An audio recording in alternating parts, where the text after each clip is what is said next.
اور یہاں بھی اللہ رب العزت نے اسی سلسلے کو آگے بڑھایا ہے۔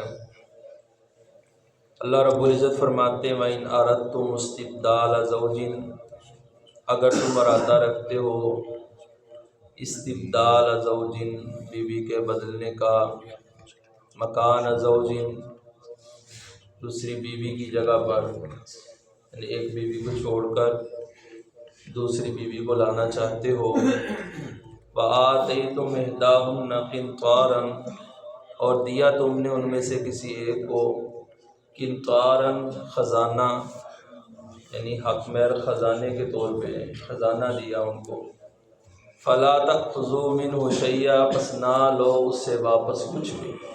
جس کو تم چھوڑنا چاہتے ہو، طلاق دینا چاہتے ہو، اگرچہ تم نے حق مہر کی صورت میں ان کو ایک خزانہ بھی دیا ہو تو آپ وہ واپس نہیں لے سکتے۔ وہ کیا، اس میں سے کچھ بھی واپس نہیں لے سکتے۔ أَتَأْخُذُونَهُ، کیا تم لے گے اس کو بہتان باندھتے ہوئے، وَإِثْمًا مُبِينًا، اور کھلا واضح گناہ کرتے ہوئے، یعنی یہ بہت بڑا گناہ بھی ہے اور یہ بہتان بھی ہے کہ تم اپنی بیوی کو اس لحاظ سے چھوڑ رہے ہو کہ اس نے گویا کہ کوئی گناہ کیا ہے، کوئی اس پر الزام لگا کے، تو یہ بہتان بھی ہے اور واضح گناہ بھی ہے۔ وَكَيْفَ تَأْخُذُونَهُ، اور کیسے تم اس سے واپس لے سکتے ہو، وَقَدْ أَفْضَىٰ بَعْضُكُمْ إِلَىٰ بَعْضٍ، اللہ پاک فرماتے تم نے بعض نے بعض کے ساتھ صحبت کی ہے، تم نے اس کو اپنے لیے حلال کیا ہے، تو پھر اس کے بعد تم اس سے وہ خزانہ جو اس کو دیا تھا حق مہر کی صورت میں وہ واپس نہیں لے سکتے۔ وَأَخَذْنَا مِنْكُمْ مِيثَاقًا غَلِيظًا، اور اس نے پکڑا تھا تم سے پختہ عہد، اس بیوی نے جس کو تم نے اللہ کے نام پہ قبول کیا تھا۔ جب پوچھنے والے نے پوچھا تھا کہ تجھے قبول ہے، تو نے کہا تھا مجھے قبول ہے، تو تم نے کس کے نام پہ اس کو قبول کیا؟ اللہ کے نام۔ اور اس نے جس نے تجھ سے وعدہ لیا تھا، پختہ عہد کیا تھا تجھ سے، کیا تم اس سے اب حق مہر واپس لو گے؟ تو یہاں سے پتہ چلتا ہے کہ بیوی کو جتنا بھی حق مہر دیا جائے، چاہے وہ ایک خزانہ ہی کیوں نہ ہو، اس کی کوئی حد مقرر نہیں ہے، آپ جتنا مرضی حق مہر دیں، زیادہ سے زیادہ دینے کی ہمیشہ کوشش ہونی چاہیے انسان۔ تو جو دے دیا ہے وہ کبھی واپس ہے۔ ہاں ایک صورت ہے اس کی کہ اگر عورت جو ہے وہ بد کردار نکلتی ہے، برائی اس میں جو ہے عام ہے، فحشی اس کی جو ہے واضح ہو چکی ہے، تو تم اس کو مجبور کر دو، تنگ کر دو اس کو، خود وہ طلاق لے، تو اس صورت میں آپ اس سے واپس لے سکتے ہیں۔ ویسے آپ اسے واپس، اگر وہ خود طلاق لیتی ہے تو اس صورت میں آپ اسے حق مہر واپس لے سکتے ہیں۔ اور اللہ رب العزت آگے فرماتے وَلَا تَنْكِحُوا مَا نَكَحَ آبَاؤُكُمْ، نہ نکاح کرو مَا نَكَحَ آبَاؤُكُمْ، جن سے تمہارے آبا نے نکاح کیا ہے۔ وہ تمام یہاں اللہ رب العزت نے آگے ان رشتوں کو جن سے تم نکاح کرنا تمہارے لیے اللہ نے حرام قرار دیا ہے، ان رشتوں کو اللہ نے یہاں بیان کیا۔ تمہارے آبا کی جو بیویاں ہیں، یعنی باپ ہے اس کی بیوی، دادا ہے اس کی بیوی، نانا ہے اس کی بیوی، تو یہ تمہارے آبا ہیں۔ ان آبا کی جو منکوحہ ہیں ان سے آپ نکاح نہیں کر سکتے، اللہ رب العزت نے اس کو حرام قرار دیا۔ الا ما قد سلف، مگر جو گزر گیا۔ پہلے جاہلیت میں لوگ ایسے کرتے تھے کہ اپنی جو ستیلی ماں ہوتی تھی اس سے نکاح کر لیتے، اور اسی طرح جو اوپر تک نانا نانی کے جو رشتے ہیں ان سے، تو اللہ رب العزت نے اس کو یہاں حرام قرار دیا۔ انہ کان فاحشہ، بے شک وہ ہمیشہ سے فحاشی تھی، برا کام تھا، ومقتا، اور اللہ کی ناراضگی کا سبب تھا، وساء سبیلا، اور بہت برا راستہ تھا کہ کوئی انسان اپنی سوتیلی ماں کے ساتھ نکاح کرے، اللہ رب العزت نے اس کو حرام قرار دیا۔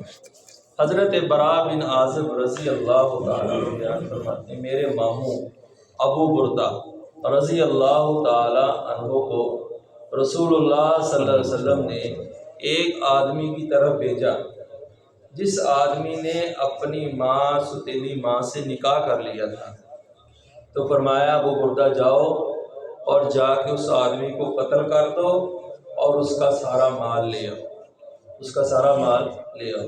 تو پتہ چلتا ہے ایسا آدمی واجب القتل ہے جو اپنی سوتیلی ماں سے اپنے آبا کی منکوحہ سے نکاح کرتا ہے، تو ایسا آدمی واجب القتل بھی ہے اور اس کا سارا مال بھی بیت المال میں جمع ہو جائے گا۔ حرمت علیکم امہاتکم، حرام کیا اللہ نے تم پر امہاتکم، تمہاری مائیں۔ اب رشتے جن کے ساتھ تم نکاح نہیں کر سکتے اللہ نے حرام کر دیا، ان میں سب سے پہلے کون سا رشتہ ہے؟ ماؤں کا رشتہ ہے۔ وہ ماں تمہاری رضائی ماں ہو یا تمہاری وہ سوتیلی ماں ہو یا تمہاری وہ حقیقی ماں ہو، جس سب سے پہلے حرام ہے۔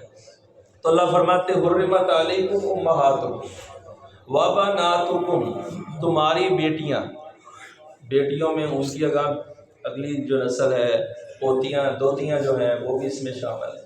وبناتکم، تمہاری بیٹیاں بھی تم پر حرام ہیں۔ واخواتکم، تمہاری بہنیں، وہ بھی حرام ہیں۔ وہ کسی بھی صورت کی بہن ہو، رضائی بہن ہو، حقیقی بہن ہو اور پیچھے سے آئی ہوئی بہن ہو، وہ سب حرام ہیں۔ وامہاتکم، اور تمہاری پھوپھیاں، پھوپھیاں بھی حرام ہیں، ان کے ساتھ آپ نکاح نہیں کر سکتے۔ وخالاتکم، اور تمہاری خالائیں، خالیں جو ہیں ماں کی بہن جو ہے ان کے ساتھ بھی آپ نکاح نہیں کر سکتے، یہ بھی اللہ نے حرام کیا۔ وبنات الاخی، اور بھائی کی بیٹی جسے ہم بھتیجی بولتے ہیں، بھتیجے کے ساتھ بھی نکاح کرنا حرام ہے۔ وبنات الاختی، اور بھانجی جو بہن کی بیٹی ہے اس کے ساتھ بھی آپ نکاح نہیں کر سکتے، یہ بھی اللہ نے حرام کیا۔ وَأُمَّهَاتُكُمُ اللَّاتِي أَرْضَعْنَكُمْ، اور وہ تمہاری مائیں جو تمہاری رضائی مائیں ہیں، جنہوں نے دودھ پلایا، جو تمہاری رضائی مائیں ہیں جن سے تم نے دودھ پیا۔ اور ذات ثابت ہوتی ہے صحیح مسلم کی روایت میں سیدہ عائشہ رضی اللہ تعالیٰ عنہ سے جو منقول ہے کہ 5 دفعہ کوئی بچہ 2 سال کی عمر میں، جب اس کی 2 سال سے کم عمر ہے، تو اس میں اگر 5 دفعہ وہ کسی عورت کا دودھ پی لیتا ہے تو وہ اس کی رضائی ماں بن جاتی ہے، تو پھر اس کے ساتھ نکاح کرنا یہ اللہ رب العزت نے حرام کرا دیا۔ وَأَخَوَاتُكُم مِّنَ الرِّضَاعِ، اور رضائی بہنیں جس کی ماں جس نے تم کو دودھ پلایا ہے اسی عورت نے اس لڑکی کو دودھ پلایا ہے تو وہ تمہاری رضائی بہن بن گئی۔ اب وہ رضائی بہن کے ساتھ بھی آپ نکاح نہیں کر سکتے۔ وَأُمَّهَاتُ نِسَائِكُمْ، اور تمہاری عورتوں کی مائیں، اسے ساس بولتے ہیں، ساس کے ساتھ بھی نکاح حرام ہے۔ وَأُمَّهَاتُ نِسَائِكُمْ، تمہاری بیویوں کی جو مائیں ہیں۔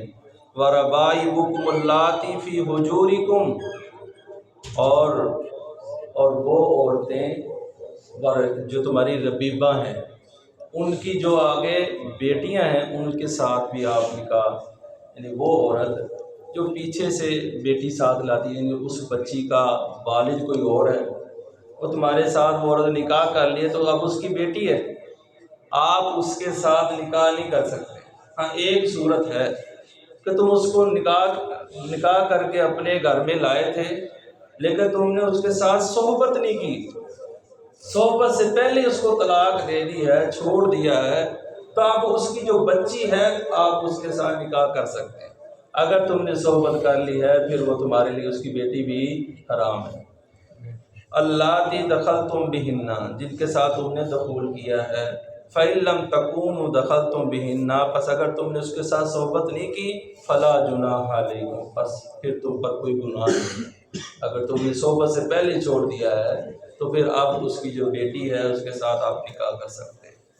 وَحَلَائِلُ أَبْنَائِكُمُ الَّذِينَ مِنْ أَصْلَابِكُمْ، اور وہ حلیلہ، وہ عورتیں جو تمہارے بیٹوں کی بیویاں ہیں، جو تمہارے بیٹوں کی بیویاں ہیں، یعنی جس کو ہم نو بولتے ہیں، اس کے ساتھ بھی نکاح کرنا حرام ہے۔